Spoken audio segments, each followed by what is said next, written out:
Olá, uma boa noite para você. Seja muito bem-vinda a mais uma live. Hoje estou fazendo essa live surpresa para conversar com você sobre 5 maneiras de melhorar a qualidade de vida da pessoa idosa, tá?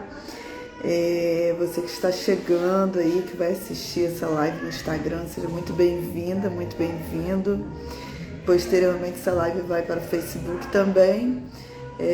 Vai também para o canal do YouTube, então você que for assistir também nessas outras redes sociais, também deixe sua curtida, né, o seu comentário, o seu compartilhamento também, né, me ajude aí na minha missão de colaborar com a qualidade de vida das pessoas idosas, né, e dessa forma colaborando, conversando diretamente com as pessoas idosas e também com os cuidadores, né, também com os profissionais que atua nesse campo, que é o campo da gerontologia, o campo da longevidade humana. Para quem está me assistindo pela primeira vez, né, eu sou professora de gerontologia, sou pesquisadora nessa área, trabalho já há 13 anos no campo da longevidade humana, atendendo pessoas idosas, então sempre para mim é uma grande alegria, né? Eu atuo tanto na assistência quanto também no campo da pesquisa e no campo da docência. E no meu canal do YouTube a gente tem mais de 500 vídeos sobre assuntos relacionados à longevidade humana. Então, se você gosta desse assunto, você é idoso, é cuidador, é profissional dessa área, acompanhe lá o meu canal do YouTube, faça suas pesquisas lá, porque vocês vão encontrar muita coisa, muitos temas que vocês têm dúvidas, vocês vão encontrar lá, tá bom? Quero dar uma boa noite aqui no Instagram para Ivanilde, se colocou aqui para mim que ama meus vídeos. Oh, que coisa boa, Ivanilde, fico feliz aqui com a sua presença, feliz com o seu comentário também. Os demais também que puderem deixar aí o boa noite meu amigo Breno, seja bem-vindo, boa noite a minha amiga da KP Cuidados, seja bem-vinda também, gratidão pela sua presença. Fico feliz quando eu entro na live surpresa aqui e vocês entram juntos também, né? A galera aí que estuda geronta, a galera das instituições de longa permanência, sempre acompanhando aqui as minhas redes sociais, né? Priscila e Diane também que está sempre aí em todas as lives. Seja bem-vinda, gratidão pela sua presença, tá bom? Vamos lá bater mais um papinho, né? Eu tô aqui trabalhando hoje, mas eu separei, escrevi algumas coisas aqui agora, né? 5 maneiras de você melhorar a qualidade de vida da pessoa idosa. Por que eu trouxe esse assunto para vocês agora? Um assunto bem rápido para a gente conversar. Porque assim, eu percebo muitas vezes, né, conversando com cuidadores, conversando com profissionais da área de saúde, mas em especial com familiares, uma preocupação muito grande em monitorar as condições de saúde da pessoa idosa, né? Então, se é hipertensa, diabética, então eu tenho que levar para o médico, eu tenho que fazer exames, eu tenho que ver a medicação, eu tenho que ver a pressão, eu tenho que ver a glicemia. Assim, uma preocupação muito, que é importante, mas assim, muito mecânica em pontos que são importantes, mas que o idoso não depende só disso para viver uma vida e viver uma vida com qualidade. Então a gente não pode só pensar em monitorar problemas de saúde, condições crônicas de saúde, a gente tem que pensar também em contribuir para a qualidade de vida do idoso. Porque o que me adianta, né, um idoso vivo, mas um idoso triste, um idoso deprimido, um idoso que sente para ele mesmo que a vida dele não está valendo a pena, né? Então o idoso ele precisa se sentir satisfeito, ele precisa se sentir realizado, ele precisa se sentir útil, ele precisa se sentir produtivo, né? Ele precisa se sentir acolhido pela família, sentir que ele é importante também. Então o nosso trabalho, né? Eu digo trabalho para quem é profissional e atua nessa área, mas não só para você que é familiar. Então não é só manter o idoso vivo, né? Tem coisas assim que a gente às vezes tem que falar claramente para as pessoas entenderem. A gente precisa que ele esteja vivo com qualidade, a gente precisa que ele tenha uma vida com qualidade. E quando ele está satisfeito, quando ele se sente útil, quando ele se sente produtivo, quando ele se sente importante, acolhido, ele vai se alimentar melhor, ele vai ser mais ativo, ele vai ter mais energia, ele vai ter menos estresse, menos depressão, menos ansiedade, menos declínio cognitivo, né? Enfim, ele vai realmente se sentir bem e vai ficar mais colaborativo e inclusive mais preocupado com a questão do autocuidado, tá? Então por isso que a gente tem que pensar em alguns pontos que são importantes. E aí uma das maneiras que eu penso, né, que é muito importante a gente conseguir identificar sinais de depressão e a gente encaminhar o idoso para o tratamento adequado. Por que eu digo isso? Hoje, pelo menos 7 milhões de pessoas idosas, né, de pessoas, na verdade, com mais de 65 anos tem depressão. Infelizmente é uma condição comum, embora não seja normal. As pessoas acham que é normal, todo idoso tem depressão e naturaliza. Não, é comum porque não é tratada, porque as pessoas não observam, porque tem várias questões, vários medos, várias situações que acometem as pessoas mais longevas que acabam levando para um quadro depressivo e os familiares muitas vezes desavisados não levam para um tratamento. Então, se você observa sinais de depressão no idoso que você cuida, ele precisa de um acompanhamento psicológico e psiquiátrico, tá? Juliana, não sei identificar sinais de depressão. Lá no meu canal do YouTube, vocês vão encontrar vários vídeos sobre depressão em idosos, né? Explicando os sinais de depressão,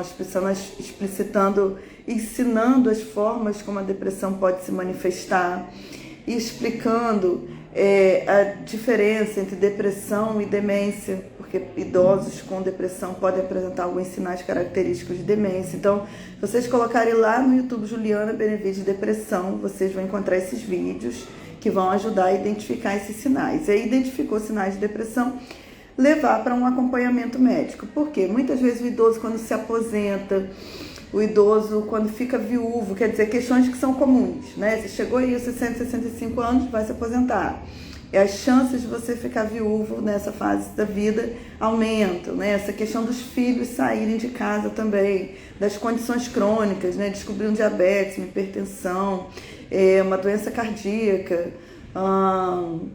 uma demência, um câncer. São questões que mexem muito com a estrutura psicológica de uma pessoa idosa. Então, quando isso acontece, a gente precisa ter uma atenção maior, porque pode ter um processo de luto ali, que tem um tempo, né, para passar, e pode ser também que não passe e que isso se transforme numa depressão.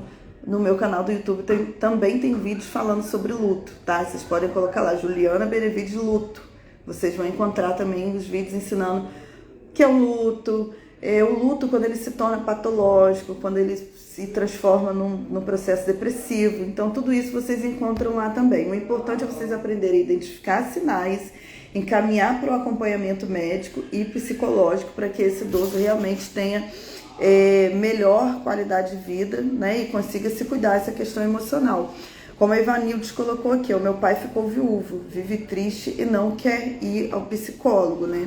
Então, de repente, Ivanildes, pensar numa terapia de grupo, pensar às vezes, inicialmente, por exemplo, no suporte psicológico, no suporte espiritual, que às vezes também ajuda muito. Eu não sei se ele tem algum tipo de religião, qualquer religião que seja, né? Encaminhar ele para uma orientação com esse profissional desse culto religioso, né? Com esse profissional não, com esse responsável, né? O pastor, o padre, o que for, que muitas vezes vão ser essas pessoas que vão conseguir se aproximar mais e sensibilizar esse idoso para que ele aceite um acompanhamento, né? Outra questão que eu acho muito importante dentro disso que eu discuti com vocês é a gente entender que os idosos, então, eles precisam se sentir úteis e produtivos. Então, nesse sentido, a gente precisa encontrar estratégias na nossa rotina, estratégias no dia a dia, para que ele tenha essa sensação, né? O idoso, ele não pode sentir um fardo, e na maioria das vezes, quando eu atendo pessoas idosas, em especial pessoas idosas que têm algum tipo de necessidade, que moram com a família, que dependem de algum cuidado, algum auxílio da família, o que acontece?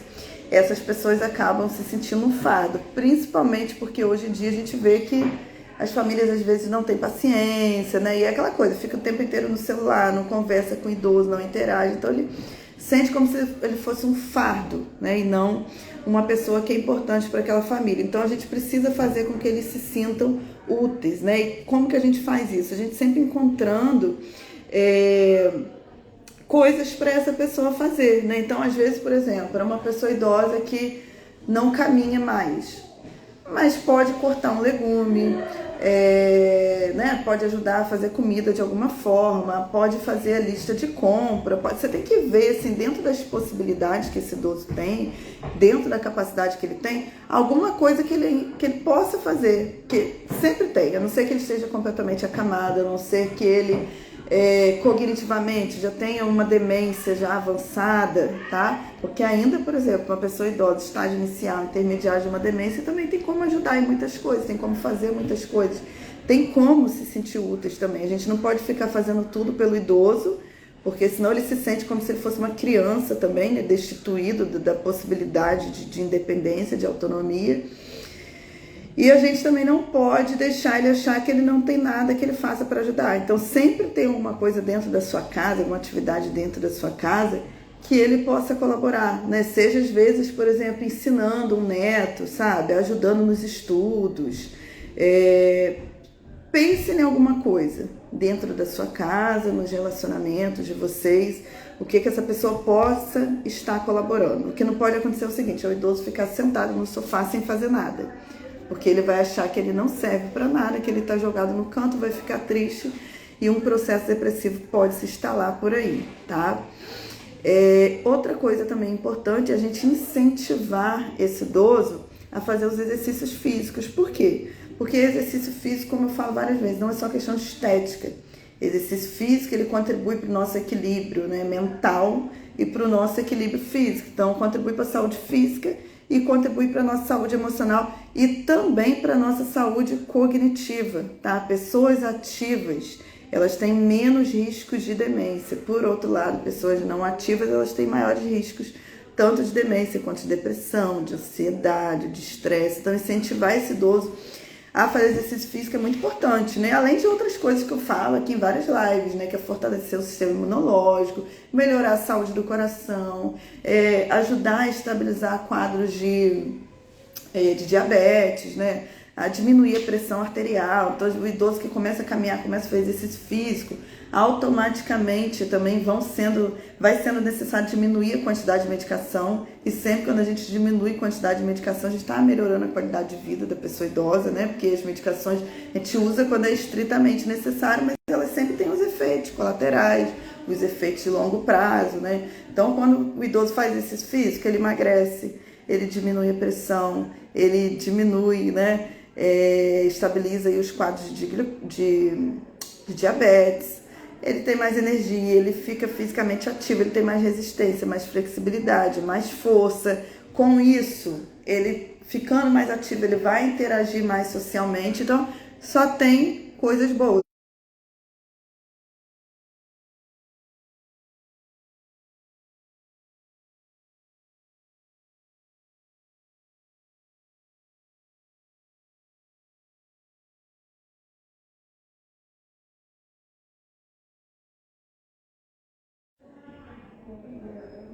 Acho que a internet aqui que caiu um pouquinho. Deixa eu abrir a porta.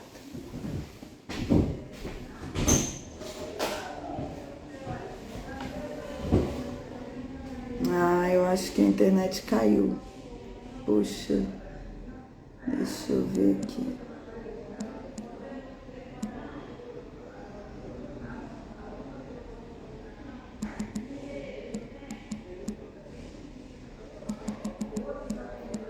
O vídeo está aparecendo aí para vocês?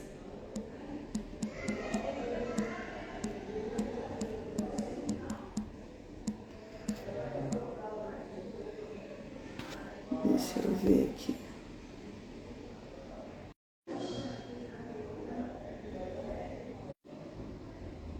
Voltou? Voltou, gente? A imagem agora voltou, né? Eu acho que a internet aqui tinha caído, a conexão tinha caído, mas voltou agora, né? Acho que tá direitinho, pelo menos eu agora tô me vendo aqui, né? Mas aí vocês me dão um ok aí, dizendo se tá funcionando, tá bom? Se tá aparecendo a minha imagem. Mas enfim, então tava falando dos exercícios físicos, né? Vocês estavam ouvindo, mas o vídeo estava pausado. Agora eu acho que voltou. A quarta dica para vocês, estimulação cognitiva. A gente precisa estimular o idoso cognitivamente. Por quê? Se ele não tem essa estimulação cognitiva, o que vai acontecer com essa pessoa idosa? Ele vai perdendo a atenção, vai perdendo a concentração, né? Vão surgindo os problemas de memória, porque tanto a nossa saúde física quanto a nossa saúde cognitiva, se a gente não estimula, acabou, não funciona. Então, às vezes, o idoso ele deprime porque ele acha que ele está com uma demência e ele nem está. O que falta é uma estimulação cognitiva. Então, a gente precisa incentivar o idoso a ler, incentivar o idoso a escrever, incentivar o idoso a fazer jogos, a fazer exercícios cognitivos. Hoje em dia, se vocês buscarem na internet, vocês vão encontrar várias apostilas de estimulação cognitiva. Se vocês tiverem condições, vocês podem, obviamente, pagar também, né, uma estimulação cognitiva com um profissional. Mas hoje, na maioria das cidades, por exemplo, a gente tem grupos de pessoas idosas, seja nas universidades, seja grupos voltados para pessoas idosas também nas próprias prefeituras, né, dentro das secretarias de assistência social. Então, geralmente vocês vão encontrar oficinas de memória, que são importantes, mas não só oficina de memória ali, né, uma vez na semana, mas no dia a dia, estimular o idoso a fazer contas, estimular o idoso a fazer lá a lista de compras de casa, estimular o idoso a escrever, a ler, enfim, a fazer esse conjunto de atividades aí que ele precisa fazer, né? Eu vou falar a quinta dica para vocês. Estou vendo que tem uma pessoa aqui para atender. Eu vou falar a quinta dica e vou fechar a live, tá bom? A quinta dica é a sociabilidade. Então é muito ver que tipo de hobby, que tipo de coisa que o idoso gosta de fazer e também incentivá-lo, né, a manter, a realizar esses hobbies também. E, enfim, né, participar das festas culturais, festas de rua que geralmente os municípios têm, né, teatro, cinema, ou seja, o idoso ele precisa ter atividades fora da residência, dentro da residência, ele precisa de pessoas próximas, de pessoas que interajam com